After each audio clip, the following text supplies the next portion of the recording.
بسم اللہ الرحمن الرحیم۔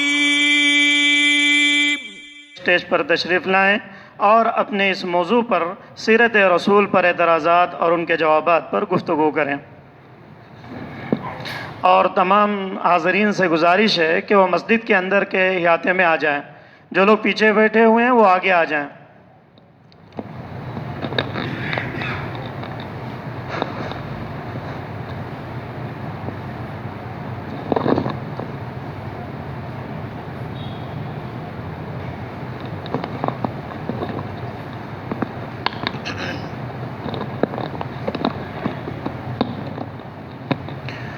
السلام علیکم ورحمۃ اللہ وبرکاتہ۔ ان الحمد للہ نحمده ونستعینه ونستغفره ونعوذ باللہ من شرور انفسنا وسیئات اعمالنا من يهده الله فلا مضل له ومن يضلل فلا هادي له واشهد ان لا اله الا الله وحده لا شريك له واشهد ان محمدا عبده ورسوله اما بعد فان خير الحديث كتاب الله وخير الهدي هدي محمد صلی اللہ علیہ وسلم وشر الأمور محدثاتها وكل محدثة بدعة وكل بدعة ضلالة وكل ضلالة في النار۔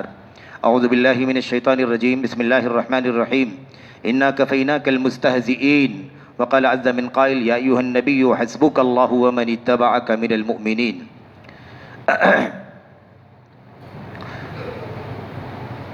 مقامی جمعیت اہل حدیث رائے درگ کے قابل قدر قابل احترام ذمہ داران، مرکزی جامع مسجد جامعہ محمدیہ عربیہ کے قابل قدر منتظمین اراکین، اسی طرح سے آج کی جو یہ نصف روزہ کانفرنس ہے رحمت للعالمین کے نام سے، اس کے تمام تر منتظمین اور جن لوگوں نے بھی اس میں کسی بھی طرح کا تعاون دیا ہے وہ سبھی کے سبھی احباب، آپ تمام قابل احترام بزرگوں، نوجوان دوستوں، قابل احترام ماؤں اور بہنوں، عزیز بچوں، اسٹیج پر تشریف فرما شہر کے، بستی کے اور علاقے کے اطراف و جوانب کے تمام تر قابل قدر علماء، فضلاء، ائمہ، دعات، اسی طرح سے مدرسین، تمام تر حاضرین، حاضرات، سامعین اور سامعات،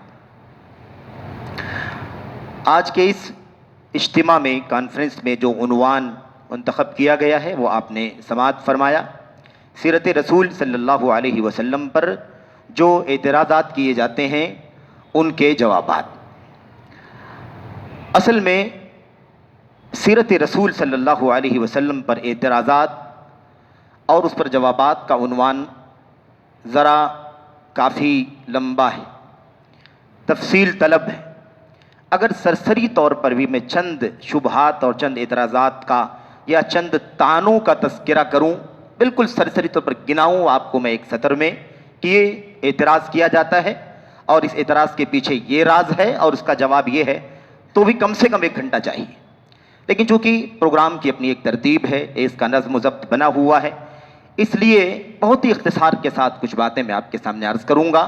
یہ تنبیہ یا یہ یاد دہانی اس لیے ہے کیونکہ وقت کی مناسبت سے ہی بات ہو سکتی ہے، باتیں ناقص رہ سکتی ہیں، مکمل نہیں ہو سکتی ہیں۔ انشاءاللہ تبارک و تعالیٰ اسے تمہید سمجھا جائے یا اسے کسی طویل موضوع کا ایک خلاصہ سمجھا جائے، اس کی فہرست سمجھا جائے، اس طرح سے اس موضوع کو ہم سمجھ سکتے ہیں۔ دیکھیے، نبی کریم صلی اللہ علیہ وسلم پر جو اعتراضات کا مسئلہ ہے، آپ کی سیرت پر جو طعن و تشنیع کا مسئلہ ہے، آپ کے خلاف عیب جوئی کے لیے زبان کھولنے، قلم چلانے کا جو مسئلہ ہے، شہر میں، بستی میں، دنیا کے گوشے گوشے میں پروپیگنڈا کرنے کا جو مسئلہ ہے وہ نیا نہیں ہے، یہ پرانا ہے، اور اس وقت سے ہے جب سے اللہ تعالیٰ نے قرآن کریم کو اتارا ہے، نبی کریم صلی اللہ علیہ وسلم کو نبوت اور رسالت کے تاج سے نوازا ہے، اسی وقت سے سلسلہ چل رہا ہے۔ نبی کریم صلی اللہ علیہ وسلم پر اعتراضات، آپ کی سیرت پر طعن کرنا، مختلف انداز سے عیب لگانا، کیڑے نکالنا اور دلائل کو، نصوص کو توڑ مروڑ کر کے پیش کرنا، یا اپنی ہوس اور خواہشات نفسانی کے مطابق بہت ساری چیزوں کو گھڑ کر کے نبی کریم صلی اللہ علیہ وسلم کے حوالے سے پیش کرنا، آپ صلی اللہ علیہ وسلم کی سیرت کو بدنام کرنے کی کوشش کرنا، آپ علیہ السلام پر جو قرآن کریم اترا ہے اس کی استناد کو، اس کے اعتبار کو ختم کرنا، اس کی مرجعیت کو ختم کرنا، اس کے اللہ تبارک و تعالیٰ کی طرف سے منزل ہونے کے سلسلے میں لوگوں کو شک اور شبہے میں ڈالنا، نبی کریم صلی اللہ علیہ وسلم کی سیرت اور شخصیت کے ساتھ کچھ ایسی چیزیں چسپاں کرنے کی کوشش کرنا جس سے آپ کی حیثیت جو اللہ تعالیٰ کی طرف سے ہے اس دنیا کے اندر امت کے بیچ میں اور قیامت تک آنے والی انسانیت کے لیے وہ مجروح ہو جائے۔ آپ صلی اللہ علیہ وسلم کو ایک ڈکٹیٹر ثابت کرنا، آپ کو ایک بہت بڑا دنیا پرست ثابت کرنا، آپ کو نعوذ باللہ شہوت پرست ثابت کرنا، آپ کو مثال کے طور پر ایک سماجی انداز کا مصلح ثابت کرنا، ایک نبی کی حیثیت سے آپ کو نہ ماننا، آپ کی وحی کا انکار کرنا، اس طرح کی بہت ساری باتیں ایسی ہیں جن کو بطور اعتراض اور بطور تان دنیا کے لوگوں نے آپ کے خلاف پیش کیا ہے، اور ایک لمبی فہرست ہے۔ میں نے سوچا تھا کچھ چیزیں ہم نے نوٹ کی تھی جو بہت اہم، جسے میں نے محسوس کیا کہ چیزیں اہم ہیں یا جامع چیزیں ہیں جس میں اور بھی بہت سارے اعتراضات شامل ہو جائیں گے، تو ان کی تعداد یا ان کی فہرست بھی ہمارے سامنے تقریباً 20 کے قریب ہے، لیکن صرف ذکر کیا جا سکتا ہے بالکل سرسری طور پر۔ میرے بھائیو، ہم اس بات کو اچھی طرح سے جانتے ہیں کہ اللہ تبارک و تعالیٰ کی طرف سے نبوت ہے، رسالت ہے، اللہ کی نبی علیہ السلام کی طرف سے تبلیغ ہے، اور امت کی ذمہ داری ہے کہ امت کے لوگ اس پیغام کو تسلیم کر لیں، قبول کر لیں۔ من اللہ الرسالہ وعلی الرسول البلاغ ومن التسلیم۔ اللہ تعالیٰ کی ذمہ داری تھی کہ رسول بھیج دے، اپنا پیغام اتار دے، اپنے بندوں تک اللہ کا پیغام پہنچانے کے لیے کتاب اتار دے۔ یہ ذمہ داری اللہ تبارک و تعالیٰ نے ادا کر دی۔ امت کے بیچ میں اللہ کا پیغام پہنچانے کی ذمہ داری نبی کی تھی، رسول کی تھی، رسول نے وہ ذمہ داری ادا کر دی۔ وما علینا الا البلاغ ان علی الرسول الا البلاغ المبین۔ رسول کے ذمے کھلی تبلیغ کر دینا ہے، یہ ساری ذمہ داری نبی کریم صلی اللہ علیہ وسلم نے کر دی ہے۔ امت کا کام ہے تسلیم کرنا، مان لینا، اس کے سامنے سر جھکا دینا، سر تسلیم خم کر دینا، یہ ذمہ داری ہے۔ لیکن اب اس کے اندر بہت کچھ خلل ہے، بہت کچھ کوتاہیاں ہیں، اور اس کے پیچھے بہت بڑے بڑے ہتھ کنڈے ہیں۔ اللہ کے نبی صلی اللہ علیہ وسلم کے زمانے سے ہی اگر ہم سرسری طور پر نظر ڈالیں، میں ذرا جلدی گفتگو کروں گا تاکہ زیادہ سے زیادہ کچھ باتیں آپ کے سامنے لا سکوں۔ نبی کریم صلی اللہ علیہ وسلم کے زمانے میں کفار مکہ نے، مشرکین مکہ نے بہت سارے اعتراضات کیے تھے، بہت سارے طعنے آپ کے اوپر ڈالے تھے، آپ کو مطعون کرنے کی کوشش کیا تھا۔ شاعر کہا گیا آپ صلی اللہ علیہ وسلم کو، آپ کو ساحر کہا گیا، آپ کو کاہن کہا گیا، آپ کو مجنون کہا گیا، آپ کو آسیب زدہ کہا گیا جس کا علاج معالجہ کرا دیا جائے۔ اس طرح کی بہت ساری چیزیں آپ صلی اللہ علیہ وسلم کی ذات اور شخصیت کے بارے میں کہی گئی۔ قرآن کریم کے بارے میں کہا گیا کہ یہ اللہ تعالیٰ کی طرف سے اتری ہوئی کتاب نہیں ہے، بلکہ انما یعلمہ بشر، اسے کوئی انسان آ کر کے سکھاتا ہے، اس کی تعلیم دیتا ہے۔ وَأَعَانَهُ عَلَيْهِ قَوْمٌ آخَرُونَ، بہت سارے لوگ ہیں جو اس کے پاس آتے ہیں یا یہ ان کے پاس جاتا ہے اور جا کر کے ان سے مدد لیتا ہے، یہ ساری چیزیں نوٹ کرتا ہے اور لا کر کے صبح لوگوں کو پیش کرتا ہے، اور یہ کہتا ہے کہ میں اللہ کا نبی ہوں اور یہ پیغام، یہ کلام مجھ پر اللہ تعالیٰ کی طرف سے اترا۔ یہ سارے تانے دیے گئے، لیکن یاد رکھیں اللہ تبارک و تعالیٰ نے، رسالت اللہ کی طرف سے آئی ہے، نبی اللہ کا منتخب کردہ ہوتا ہے، اور اس اسلام اور دین کی حفاظت کی ذمہ داری، قرآن کریم کی حفاظت کی ذمہ داری اللہ تبارک و تعالیٰ نے قیامت تک کے لیے اپنی ذمہ لے لی ہے۔ یہ امتیاز ہی اس امت کا کہ اللہ تبارک و تعالیٰ نے پچھلی امتوں کی طرح سے، یہودیت کی طرح سے، عیسائیت کی طرح سے یا دیگر اہل کتاب کی طرح سے ان کی کتابوں کی حفاظت کی ذمہ داری اس امت کے علماء، احبار اور رہبان اور اس کے پادریوں کے حوالے نہیں کیا، کیونکہ ان کے حوالے کیا گیا تھا لیکن انہوں نے اسے غلط استعمال کیا، اس کو دنیا کی پونجی کی حاصل کرنے کی غرض سے اسے بیچ دیا، اور مختلف انداز سے اس کے اندر خرد سے تحریف اور تبدیلی سے کام لیا۔ لیکن اللہ تبارک و تعالیٰ نے یہ ذمہ داری خود لے لی، اس لیے اللہ تبارک و تعالیٰ نے اپنی کتاب کا دفاع کیا ہے، اپنی کتاب پر آنے والے اعتراضات کا خود دفاع کیا ہے اور دفاع کرنے کی ذمہ داری لی ہے۔ اپنے نبی محمد الرسول اللہ صلی اللہ علیہ وسلم کے خلاف جو کچھ بھی طعنے تشنیع کیے جائیں گے ان کا دفاع کرنے کی ذمہ داری خود اللہ تبارک و تعالیٰ نے لی ہے، حتیٰ کہ جو اللہ تعالیٰ کے پیغام اور اللہ کے نبی محمد الرسول اللہ صلی اللہ علیہ وسلم کی سنت و سیرت کے مطابق صحیح معنوں میں زندگی گزارنے والے ایمان والے لوگ ہوں گے، متبعین سنت ہوں گے، مخلص ہوں گے اللہ تبارک و تعالیٰ کے دین کے لیے، اس کی شریعت کے لیے، اس کی دعوت کے لیے، نبی کریم صلی اللہ علیہ وسلم کے پیغام کو پوری امانت کے ساتھ آنے والی انسانیت تک پہنچانے کے حق میں اگر وہ مخلص ہوں گے، امانت دار ہوں گے، للہیت کے ساتھ کام کرنے والے ہوں گے، تو ان مومنوں کا بھی دفاع کرنے کی ذمہ داری اللہ تبارک و تعالیٰ نے خود لے لی اور تسلی دی ہے، اطمینان دلایا ہے، فکر کرنے کی ضرورت نہیں ہے۔ یا ایھا النبی حسبک اللہ ومن اتبعک من المؤمنین، اے نبی صلی اللہ علیہ وسلم، اللہ تبارک و تعالی آپ کے لیے کافی ہے اور آپ کے متبع مومنوں کے لیے کافی ہے، آپ کے پیروکار ایمان والوں کے لیے کافی ہے۔ آپ کے خلاف جو بھی ریشہ دمانی ہوگی، آپ کی سنت کے خلاف، آپ کی سیرت کے خلاف، آپ کی پاک شخصیت اور ذات کے خلاف، آپ پر ایمان لانے والوں کے خلاف، آپ کی سنت کے خلاف، آپ پر ایمان لانے والے آپ کی جانثاروں کے خلاف، آپ کے دین اور آپ کی شریعت کا دفاع کرنے والے جو لوگ ہیں ان کے خلاف جو بھی پروپیگنڈا کیا جائے گا، ان سب کے لیے میں کافی ہوں، ہم کافی ہیں، یہ اللہ تبارک و تعالیٰ کی طرف سے اعلان کیا گیا۔ اور یہ بھی کہا گیا کہ جو لوگ اللہ کے نبی صلی اللہ علیہ وسلم کو ایذا پہنچاتے ہیں، ان الذین یؤذون رسول اللہ، جو لوگ اللہ کے رسول صلی اللہ علیہ وسلم کو اذیت پہنچاتے ہیں ان کے لیے دردناک عذاب ہے، دنیا میں دفاع، لیکن اس حرکت کے نتیجے میں آخرت میں دردناک عذاب کی وعید سنائی گئی ہے۔ میرے بھائیوں، اس حوالے سے تمہید میں بہت ساری باتیں لمبی ہو جائیں گی، اس سے میں صرف نظر کرتے ہوئے آگے بڑھتا ہوں۔ اللہ کے نبی صلی اللہ علیہ وسلم کا دفاع، آپ کی سیرت کا دفاع، آپ کے خلاف پروپیگنڈوں کا دفاع خود نبی کریم صلی اللہ علیہ وسلم کی سیرت میں آپ کے جیتے جی موجود ہے۔ میرے بھائیوں، اس واقعے کو سبھی لوگ جانتے ہیں۔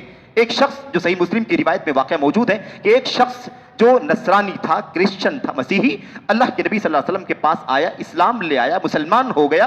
اب اس کے دل میں، اس کے اندر کیا تھا اس کا علم تو ہمیں نہیں ہے، لیکن وہ فاسلم، وہ اسلام لے آیا، نبی کریم صلی اللہ علیہ وسلم کے پاس رہا اور اتنا قریب ہو گیا، اتنا اعتماد اس نے بنا لیا کہ نبی کریم صلی اللہ علیہ وسلم نے بعض خطوط وغیرہ لکھنے کی ذمہ داری بھی اسے دے دی۔ یہ خط لکھنا ہے فلاں آدمی کے نام، یہ خط لکھنا ہے فلاں بادشاہ کے نام، یہ پیغام لکھنا ہے فلاں کے نام، یہ لے جاؤ لکھ دو۔ وہ یہ کام کیا کرتا تھا۔ اس کے بعد کیا ہوا کہ کچھ دنوں کے بعد فعاد نصرانیا، دوبارہ وہ مرتد ہو کر کے پھر سے وہ نصرانی ہو گیا اور اس کے بعد لوگوں کے بیچ میں پروپیگنڈا کرنے لگا کہ محمد صلی اللہ علیہ وسلم کو کچھ نہیں معلوم ہے، محمد کو اتنا ہی آتا ہے جتنا میں نے اسے بتایا ہے، میں عیسائی ہوں، عیسائی تھا، کرسچن تھا، مجھے عیسائیت کی معلومات ہے، مجھے اس کا کافی کچھ مطالعہ ہے، میں جانتا ہوں، میں محمد کے پاس کچھ دنوں تک رہا ہوں، میں نے جو کچھ محمد کو بتلایا ہے اتنا ہی محمد کو پتا ہے، اس کے سوا محمد کو کچھ نہیں آتا۔ یہ پروپیگنڈا اس نے کیا۔ اب آپ سوچئے کہ یہ شبہ اس نے پیدا کر دیا کہ نبی کریم صلی اللہ علیہ وسلم کی باتیں جو ہیں وہ سب عیسائیت سے لی ہوئی ہیں، ایک عیسائی شخص کی بتلائی ہوئی ہیں، اور اسی کے ذریعے سے وہ لوگوں کے بیچ میں اپنی دعوت و تبلیغ کا کام کرتے ہیں۔ ہوا یہ کہ اس کی موت ہو گئی، بلکہ روایت میں یہ ہے کہ فَأَمَاتَهُ اللَّهُ، اللہ نے اسے موت دے دی۔ اب عیسائی ہو چکا تھا، مرتد ہو چکا تھا، لوگوں نے اسے، عیسائیوں نے لے جا کر کے دفنایا، گڑھا کھودا، قبر کھود کر کے لے جا کر کے دفنایا، رات میں دفنا کر کے آئے، صبح جب اٹھ کر کے دیکھا تو وہ اپنی قبر سے باہر پڑا ہوا تھا، وَقَدْ لَفَظَتْهُ الْأَرْضُ، زمین نے اسے باہر پھینک دیا تھا۔ عیسائیوں نے دیکھا اسے باہر نکال کر کے پھینک دیا گیا ہے، الزام لگایا، کہا یہ سارا کام محمد کا اور محمد کے ساتھیوں کا ہے، چونکہ یہ ان کے بیچ میں رہتا تھا اور اس کے بعد مرتد ہو کر کے پھر سے عیسائی ہو گیا ہے، محمد کو اور محمد کے ساتھیوں کو اس سے نفرت ہے، اسی لیے اس کی قبر کھود کر کے اسے باہر پھینک دیا ہے۔ اس کے بعد پھر سے دوبارہ قبر کھودا، فَأَعْمَقُوا، اور گہرا کھودا اور لے جا کر کے اس میں دفنایا، اور مطمئن ہو گئے کہ اب قبر گہری ہے، اسے آسانی سے کوئی باہر نکال کر کے نہیں پھینک سکتا۔ صبح پھر اٹھ کر کے دیکھا تو زمین نے اسے باہر پھینک دیا تھا۔ پھر وہی بات کہی، یہ محمد اور محمد کے ساتھیوں کا کام ہے صلی اللہ علیہ وسلم۔ میرے بھائیوں، تیسرے دن اور زیادہ گڑھا کھودا اور اسے اور زیادہ نیچے لے جا کر کے دفن کیا، اور مطمئن ہو گئے کہ اب یہ کام یہ نہیں کر سکتے۔ صبح ہوئی تو دیکھا کہ پھر اس شخص کو، اس عیسائی کو زمین سے باہر پھینکا پڑا ہوا ہے، اور زمین نے اسے باہر پھینک دیا ہے۔ جب یہ تیسرے دن بھی یہ واقعہ پیش آیا تو ان کو یقین ہو گیا کہ کسی انسان کا کام نہیں ہے، یہ محمد اور محمد کے ساتھیوں کا کام نہیں، یہ اللہ تبارک و تعالیٰ کی طرف سے ہے، یہ معاملہ انسان کا ہے ہی نہیں۔ اللہ تبارک و تعالیٰ نے اس طرح سے اس کے پروپیگنڈے کے حوالے سے نبی کریم صلی اللہ علیہ وسلم کی سیرت کا دفاع کیا۔ میرے بھائیو، آخری ایک بات اور عرض کرنی ہے کہ شیخ الاسلام ابن تیمیہ رحمۃ اللہ علیہ نے یہ بات لکھی ہے اپنی فتاوی کے اندر، اپنی فتاوی میں نہیں بلکہ اپنی کتاب شیخ الاسلام ابن تیمیہ رحمۃ اللہ علیہ کی کتاب، اسی حوالے سے نبی کریم صلی اللہ علیہ وسلم کو گالی گلوچ دینا، آپ کے خلاف غلط لب و لہجہ استعمال کرنا، سب و شتم کرنا، تو اس حوالے سے ایک مستقل کتاب ایک جلد میں میرے بھائیوں، الصارغ المسلول علی شاتم الرسول، رسول کریم صلی اللہ علیہ وسلم کو گالی دینے والے، اول فول بولنے والے کے خلاف سوتی ہوئی ننگی تلوار، یہ نام رکھا ہے شیخ الاسلام ابن تیمیہ رحمۃ اللہ علیہ نے۔ اس کتاب کے اندر انہوں نے ایک بات بڑی اہم لکھی ہے، میں بھی آپ سے عرض کر رہا تھا کہ اللہ تبارک و تعالیٰ خود دفاع کرتا ہے اپنے نبی صلی اللہ علیہ وسلم کا، اپنی کتاب کا، ایمان والوں کا، یہ اللہ کا وعدہ ہے، اور عملی طور پر اس کا نقشہ لوگوں نے اسی دنیا کی چھاتی پر دیکھا ہے کہ کس طریقے سے اللہ تبارک و تعالیٰ دفاع کرتا ہے۔ ابن تیمیہ رحمۃ اللہ علیہ نے لکھا ہے کہ اللہ تبارک و تعالیٰ جو لوگ نبی کریم صلی اللہ علیہ وسلم پر تانا زنی کرتے ہیں، اعتراض کرتے ہیں، بکواس کرتے ہیں، افواد بکتے ہیں، ان کے خلاف اللہ تبارک و تعالیٰ اپنے نبی کا اللہ تبارک و تعالیٰ دفاع کرتا ہے اور نبی کی طرف سے ان سے انتقام لیتا ہے۔ اس کی شہادت خود دنیا کے اندر موجود ہے۔ ابن تیمیہ رحمۃ اللہ علیہ نے ایک تو واقعات کی طرف اشارہ کیا ہے کہ بڑے بڑے علماء نے، فقہا نے اور علم رکھنے والوں نے واقعہ بیان کیا ہے کہ بہت ساری ایسی جنگیں ہوئیں، اللہ کے نبی کے زمانے کی بات نہیں ہے، بعد کے دور کی جنگیں ہیں۔ ابن تیمیہ رحمۃ اللہ علیہ کے زمانے کی بات ہے، ان کے دور کی بات ہے، یا جن لوگوں نے روایت کر کے ابن تیمیہ رحمۃ اللہ علیہ تک یہ بات پہنچائی ہے ان کے دور کی بات ہے۔ بیان کرتے ہیں کہ جب کسی جنگ میں معاملہ نازک ہو جاتا، کفار اور مشرکین کے درمیان مقابلہ سخت ہو جاتا، کانٹے کا مقابلہ ہو جاتا، کوئی نتیجہ نہیں نکلتا، ادھر سے بھی جانوں کا نقصان، ادھر سے بھی جانوں کا نقصان ہوتا، کوئی نتیجہ نہیں نکلتا، نہ ہم فاتح ہوتے نہ مفتوح ہوتے، تو ایسی صورتحال میں ہم پریشان ہو جاتے۔ ہوتا یہ کہ ہم تو خاموش رہتے، اللہ کی مدد مانگتے، اللہ سے دعا کرتے کہ ان ظالموں کے خلاف ہمیں فتح حاصل ہو جائے، لیکن یہ جو سامنے والے مشرکین و کفار ہوا کرتے تھے، ان کا معاملہ یہ ہوتا تھا کہ یہ بہت زیادہ ببھر کے، بہت زیادہ ناراض ہو کر کے، اور میرے بھائیوں آپے سے باہر ہو کر کے، دل ملا کر کے محمد الرسول اللہ صلی اللہ علیہ وسلم کے خلاف زبان کھولنا شروع کر دیتے، تانا زنی کرنا شروع کر دیتے، عیب جوئی کرنا شروع کر دیتے، جھوٹے الزامات لگانا شروع کر دیتے۔ کہتے ہیں کہ جیسے ہی یہ دشمنان اسلام یہ کام شروع کرتے، ہم سمجھ جاتے کہ اللہ کی مدد بالکل قریب ہے، کیونکہ جب دشمنوں نے اللہ کے نبی کے خلاف زبان کھول دیا تو اب اللہ تبارک و تعالیٰ انتقام لیے بغیر نہیں رہ سکتا، ضرور انتقام لے گا۔ اور کہتے ہیں اس کے بعد 1 سے 2 دن نہیں گزرتا تھا کہ الحمدللہ فتح کا جھنڈا مسلمانوں کے ہاتھ میں آ جاتا، اور یہ سامنے والے دشمنان اسلام سب کے سب شکست کی نظر ہو جاتے، سب کے سب پسپا ہو کر کے میدان چھوڑ کر کے بھاگ جاتے۔ تو اللہ تبارک و تعالیٰ دفاع کرتا ہے اپنے نبی کا، اپنے نبی کی سنت و سیرت کا، آپ کے معجزات کا، آپ علیہ السلام کی لائی ہوئی سنت کا، آپ کی شریعت کا دفاع کرتا ہے۔ میرے بھائیوں اس کی بہت ساری مثالیں موجود ہیں، لیکن میں یہ چاہتا ہوں کہ آپ گفتگو لمبی نہ کروں، چند باتیں بطور مثال کہ کس کس طرح کے اعتراضات کیے گئے۔ ایک تو اعتراض مشرکین اور کفار نے کیے تھے اللہ کے نبی کے زمانے میں، لیکن اس دور کے بعد ان اعتراضات کے علاوہ اور بہت سارے اعتراضات، یا انہی اعتراضات کو بنیاد بنا کر کے چند اور پوائنٹس بڑھانے کا کام میرے بھائیوں بعد کے دور میں یہودیوں نے کیا، عیسائیوں نے کیا، اور ابھی قریب میں 100 سال 150 سال کے بیچ میں تقریباً میں کہہ رہا ہوں آس پاس ایک طبقہ جس کو ہم مستشرقین کے نام سے جانتے ہیں، یعنی وہ یورپ کے لوگ، وہ مغرب کے لوگ، وہ ویسٹرن دنیا کے لوگ جو یہودی ہیں، خاص طور پر بڑی تعداد میں کرسچن ہیں، عیسائی ہیں، یا مثال کے طور پر وہ شیوعی ہیں، ملحد ہیں، بے دین ہیں، ایسے لوگوں نے بڑے پیمانے پر اسلام کے خلاف، پیغمبر اسلام کے خلاف، سنت کے خلاف، سیرت کے خلاف بڑے بڑے پروپیگنڈے کیے، اور اسلام میں کیڑے نکالنے کے لیے، اس میں کھود کرید کرنے کے لیے، عیب جوئی کرنے کے لیے، تانا زنی کرنے کے لیے، اسلام کو بدنام کرنے کے لیے، پیغمبر اسلام کی شان میں گستاخی کرنے کے لیے، آپ کا اعتبار ختم کرنے کے لیے بڑے بڑے شبہات، بڑے بڑے تانے اور بڑے بڑے الزامات گھڑ گھڑ کر کے، بنا کر کے پیش کیے۔ اور آپ جانتے ہیں نا، یہ جو مستشرقین ہیں ان کا کام کیا؟ یورپ کے، مغرب کے وہ لوگ، سرسری طور پر، خلاصے کے طور پر ہی جاننا ہے، مستشرقین کون ہے؟ یورپ کا وہ طبقہ، عیسائیوں کا، یہودیوں کا، جو اسلام کی تحقیق کرتا ہے، اسلام کا ریسرچ کرتا ہے، قرآن کریم کا ریسرچ، سنت کا ریسرچ، سیرت کا ریسرچ، اسلام کے احکام کا، حلال و حرام کا، حدود کا، پابندیوں کا، سزاؤں کا اور تعزیرات کا، جو کچھ نظام شریعت اسلامیہ کے اندر اس سلسلے میں وہ ریسرچ کرتا ہے۔ ریسرچ اس لیے نہیں کرتا ہے کہ اسلام قبول کر لے، قرآن کو تسلیم کر لے، پیغمبر اسلام کا کلمہ پڑھ لے، محمد الرسول اللہ صلی اللہ علیہ وسلم کی سنت کی اچھائیوں کو دنیا کے سامنے، محاسن کو دنیا کے سامنے بیان کرے، اس لیے نہیں کرتا ہے، بلکہ کیڑے نکالنے کے لیے کرتا ہے، تہمتیں لگانے کے لیے کرتا ہے، اسلام کو بدنام کرنے کے لیے کرتا ہے۔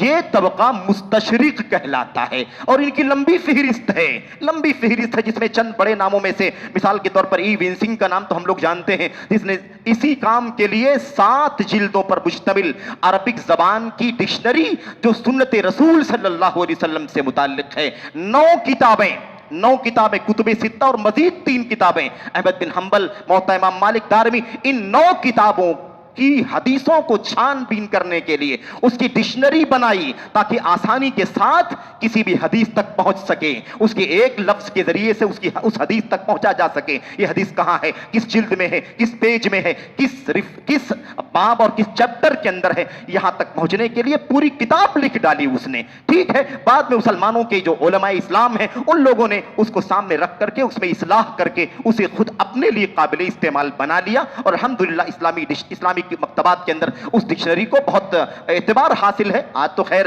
دیگر بہت سارے وسائل آ گئے ہیں، الحمدللہ بہت سارے موسوعات آ گئے، بہت ساری لائبریریاں آ گئی ہیں جس میں آسانی کے ساتھ انسان سرچ کر سکتا ہے، کافی انجنز آ گئے ہیں سرچ کے، لیکن آج بھی اس کا بہرحال مقام اور اس کی اہمیت اپنی جگہ پر مسلم ہے، اس حیثیت سے جس حیثیت ہے اس کی۔ میرے بھائیوں، ایسے ہی گولڈ زہر نام کا آدمی ہے، شاخت نام، یہ سارے لوگ یورپ کے لوگ ہیں، مغرب کے لوگ، اور بڑی لمبی فہرست ہے، یہ بطور مثال چند نام۔ ان لوگوں نے سیرت رسول صلی اللہ علیہ وسلم میں کیڑے نکالنے کے لیے بہت ساری باتیں کہیں، اللہ کے نبی کی سیرت کا ایک ایک گوشہ پڑھا، اس کا مطالعہ کیا، اس کو نکالا، اس کے الفاظ کے معنی کو تلاش کیا، اور جو ان کے بس میں تھا اس میں کیڑے نکالنے کی کوشش کیا، تاکہ اسلام بدنام ہو، اسلام، پیغمبر اسلام کی شان، آپ علیہ السلام کا مقام اس طرح باقی نہ رہے جس تقدس کے ساتھ دنیا کی نگاہوں میں ہے، بلکہ آپ کا مقام گھٹ جائے، آپ کا اعتبار ختم ہو جائے۔ آپ کا اعتبار ختم ہوگا تو آپ اسی اسلام کے پیغمبر ہیں، اسلام کی عظمت ختم ہو جائے گی، قرآن کریم غیر معتبر ہو جائے گا۔ اس کام کے لیے ان لوگوں نے بڑے ہتھ کنڈے اختیار کیے۔ اس حوالے سے جو چند باتیں بطور مثال، جیسا کہ ہم نے عرض کیا، جو سرسری طور پر میں آپ کے سامنے عرض کر پاؤں گا، ان میں سے چند باتیں آپ کے سامنے ہیں۔ میرے بھائیوں، سب سے پہلی بات، ایک جو اعتراض سیرت رسول صلی اللہ علیہ وسلم پر کیا گیا ہے وہ یہ ہے کہ نبی کریم صلی اللہ علیہ وسلم کو امی ماننے سے انکار کرنے کی کوشش کی گئی ہے۔ امی تھے نا اللہ کے نبی علیہ السلام، کیا تھے؟ الرسول النبی الامیہ، وہ نبی، وہ رسول جو امی ہیں۔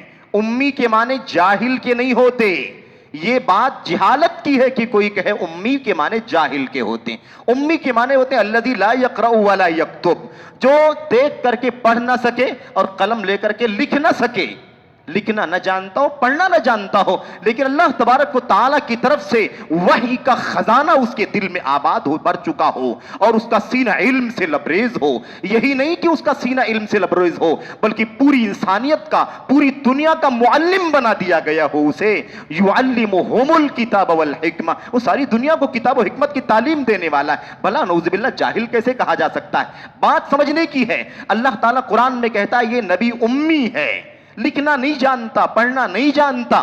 اس کے پیچھے بہت ساری حکمتیں ہو سکتی ہیں کہ اللہ تبارک و تعالیٰ نے آپ کو لکھنے پڑھنے والا نہیں بنایا. کیوں نہیں بنایا اللہ تبارک و تعالیٰ جانتا ہے. لیکن قرآن کریم کی ایک آیت میں ایک نقطے کی طرف اشارہ کیا گیا ہے, اس لیے اللہ تبارک و تعالیٰ نے آپ کو امی رکھا ہے, ورنہ آپ اگر لکھنا پڑھنا جانتے تو آپ پر یہ الزام لگا دیا جاتا یہ تو لکھنا جانتا ہے پڑھنا جانتا ہے, یہ تو یہاں سے وہاں سے عیسائیت سے یہودیت سے یہاں کے فلسفے سے وہاں کے فلسفے سے ایران سے یونان سے وہاں سے یہاں وہاں سے لے کر کے بہت کچھ چیزیں نوٹ کر لیتا ہے اور لا کر کے لوگوں کے سامنے بیان کر دیتا ہے. یہ الزام نہ لگے محمد الرسول اللہ صلی اللہ علیہ وسلم کے اوپر, بلکہ آپ کی نبوت مسلم ہو, آپ کی سچائی مسلم ہو, آپ کی طرف رب ذوالجلال کی طرف سے وحی آتی ہے, یہ بالکل مسلم ہو, اس پر کوئی انگلی اٹھانے کی جرات نہ کر سکے. یہ بات اللہ کے کلام کی آیت کریمہ سے ثابت ہوتی ہے. لیکن میرے بھائیوں میرے بزرگوں سوال یہ پیدا ہوتا ہے کہ اب ان لوگوں نے کیوں امی ہونے سے انکار کیا؟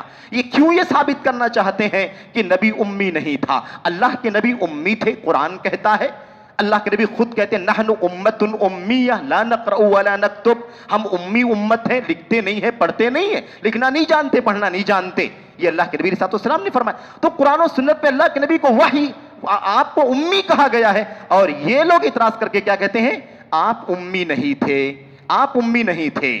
کیوں ثابت کرنا چاہتے ہیں اور دلائل کیا ہیں؟ دلائل بہت سارے ہیں, اس کا موقع نہیں کہ آپ کے سامنے رکھا جائے کہ وہ کن چیزوں کو پیش کرتے ہیں کہ اس سے ثابت ہوتا ہے کہ امی نہیں تھے. اشارہ کروں میں آپ کو, صلح حدیبیہ کے موقع پر جو معاہدہ لکھا جا رہا تھا اس میں لکھا تھا من محمد رسول اللہ صلی اللہ علیہ وسلم, محمد صلی اللہ علیہ وسلم کی طرف سے جو اللہ کے رسول ہیں یہ معاہدہ لکھا جا رہا ہے. اللہ کے نبی اللہ کے رسول محمد اور مشرکین مکہ کے بیچ میں معاہدہ لکھا جا رہا ہے. فوراً مشرکین نے اعتراض کر دیا آپ رسول اللہ نہیں لکھ سکتے, اگر رسول آپ کو اللہ کا ہم مانتے ہی تو بات ہی کیا تھی, سارا معاملہ ختم ہو جاتا, اس لیے آپ رسول نہیں لکھ سکتے. اللہ کے نبی نے حضرت علی سے کہا جو لکھ رہے تھے, کہا مٹا دو اسے مٹا دو. حضرت علی نے فرمایا اللہ کے نبی آپ اللہ کے رسول ہیں کیوں مٹا دوں؟ اللہ کے نبی نے جب دیکھا کہ علی نہیں مٹانا چاہتے ہیں تو اللہ کے نبی نے فرمایا اچھا مجھے بتاؤ کہاں ہے, کہاں تم نے لکھا ہے؟